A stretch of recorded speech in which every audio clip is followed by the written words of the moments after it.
안녕하세요, 신작가입니다. 정치가 종교에 지배당하면 어떤 일이 벌어지는지 이슬람 국가들이 잘 보여주고 있습니다.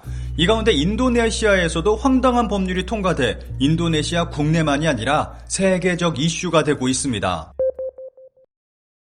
제임스 카메론 감독의 일본 돌고래쇼 관람 해명이 나와서 먼저 소개하도록 하겠습니다.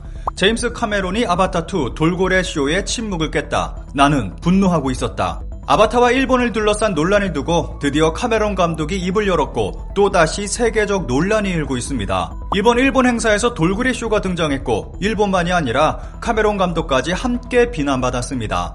많은 사람들이 이번 아바타2에서 일본의 폭영을 비판하는 내용이 들어있어서 일본이 의도적으로 카메론 감독에게 빅엿을 먹인 것이라는 의견을 내놓았습니다. 아무리 생각해도 아바타2 제작진과 카메론 감독 앞에서 돌고래쇼를 보여준 것은 의도된 것이라는 생각이 강하게 듭니다. 카메론 감독의 해명을 간략하게 요약하자면 다음과 같습니다.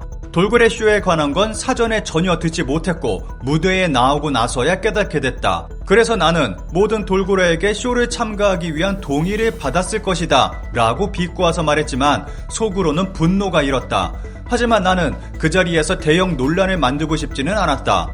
일본은 카메론 감독에게 빅엿을 먹이기 위해 돌고래쇼를 준비했는데 오히려 이번 논란으로 인해 일본의 잔인한 폭영 문제가 국제적인 관심을 받고 있습니다. 최근 인도네시아에서도 국제적인 논란이 일고 있습니다.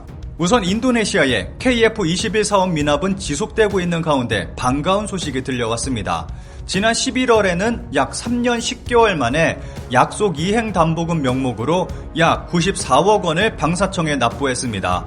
전체 미납금의 약 1%에 불과하지만 정부와 카이는 인도네시아가 사업에 계속 참여할 것이라는 의지를 보여준 것으로 평가하고 있습니다. 또 하나의 반가운 소식이 있습니다. 인도네시아가 미납금 8천억 원 중 일부를 내년도에 납입할 것이라는 보도가 나왔습니다. 따라서 미납금과 관련한 잡음을 해소하면서 사업도 탄력을 받을 것이라는 전망이 나오고 있습니다.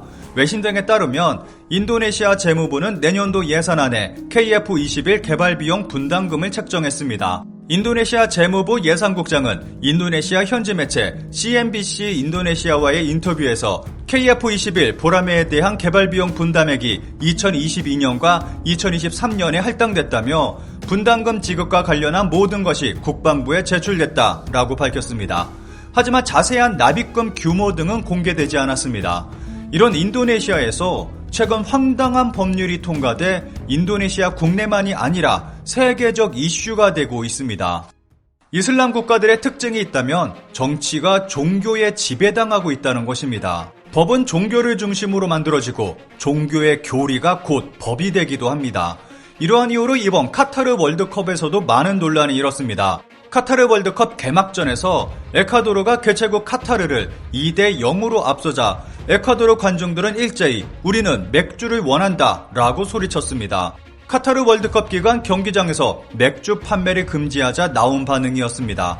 이렇게 이슬람 국가는 국가가 나서서 국민들의 욕구를 억누르고 있습니다. 그런데 황당한 것은 피파 관계자와 VIP 관객은 주류에 대한 아무런 제재가 없었고 샴페인과 와인까지 즐길 수 있었습니다. 종교라는 이름으로 법률과 규칙을 만들고는 있지만 원칙 없는 행동임을 알 수 있습니다. 경기장에서 상의를 탈의해 세계적 화제를 낳으며 카타르에서 감옥에 들어갈 것이라는 논란을 만든 여성들도 있습니다.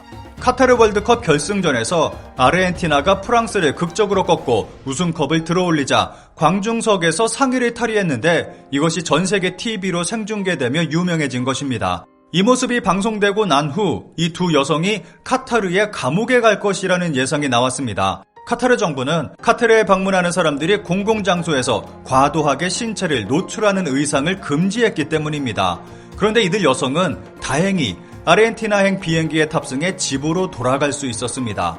그런데 인도네시아에서도 이와 비슷한 모습을 볼 수 있고 최근에는 정말 황당한 법률까지 통과됐습니다.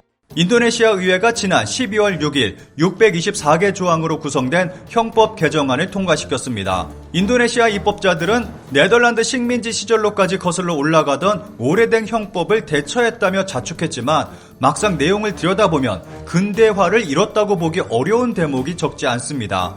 개인적인 사적 영역을 지나치게 규제하는 데다 법을 탈종교화하려는 세계적 추세와 역행한다는 평가까지 받고 있습니다. 인도네시아 시민뿐만 아니라 국제사회까지 나서 우려의 시선을 던지고 있습니다. 이번 개정안에서 가장 큰 이슈가 된 것은 혼외 성관계 금지법입니다. 제411조에서 혼외 성관계를 1년 이하 징역으로 처벌한다고 규정했습니다. 이전 형법은 기혼자만을 고발 및 기소 대상으로 봤는데 새 법은 기혼자뿐만 아니라 미혼자까지도 대상으로 하고 있습니다. 한마디로 혼전 순결법으로 볼 수 있는 것입니다. 이 법률에 따르면 동성 간의 관계도 혼외 관계로 규정돼서 동성애 자체를 금지하는 효과도 가지고 있습니다. 심지어 제412조는 합법적으로 결혼하지 않고 남편과 아내로 동거하는 부부 역시 징역 6개월을 받을 수 있다고 정했습니다. 이 역시 여러 이유로 법률혼을 할 수 없는 이들, 종교와 관습이 다른 소수 원주민, 성소수자를 더 취약하게 만들고 있습니다. 신법에서는 응급 상황 등을 제외하면 임실 중절을 한 여성을 4년 이하 징역에, 임실 중전을 돕는 이는 최대 5년 징역에 처한다고 규정했고 피임과 임실 중전에 대한 교육과 정보 제공도 금지한다고 정했습니다. 신법에는 언론, 종교, 표현의 자유를 위협하는 항목도 곳곳에 자리 잡고 있습니다.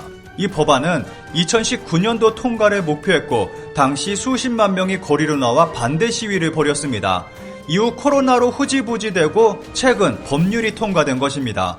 현재 인도네시아 국민은 정부를 강하게 비난하며 신법에 반대하는 시위를 벌이고 있습니다. 인도네시아 국민들만이 아니라 국제인권단체들과 해외 언론들도 인도네시아 정부를 강하게 비판하고 있습니다.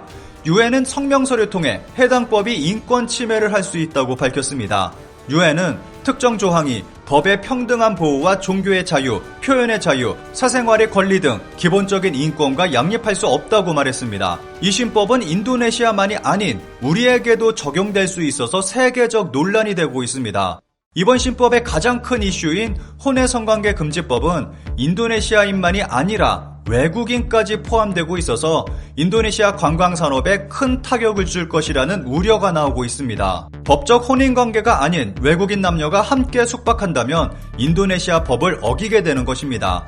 해외 관광객들이 많이 찾는 발리 주지사는 방문객들이 숙소에 체크인할 때 결혼 여부를 증명할 필요가 없고 당국이 관광객들의 결혼 여부를 확인하지 않을 것이라고 말했고 인도네시아 정부는 배우자, 부모, 자녀 등 당사자 가족이 고발해야 경찰이 수사할 수 있다고 주장하며 관광객들이 직접 피해볼 가능성은 희박하다고 강조하고 있습니다. 그런데 전문가들의 의견은 다릅니다.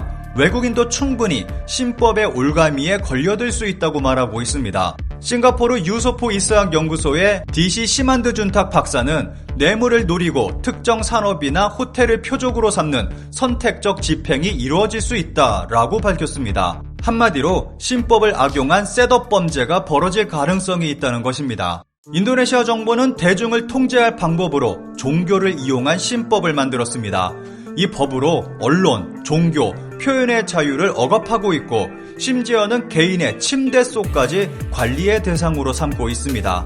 이러한 인도네시아의 모습을 통해서 현재 한국의 상황을 돌아보게 됩니다.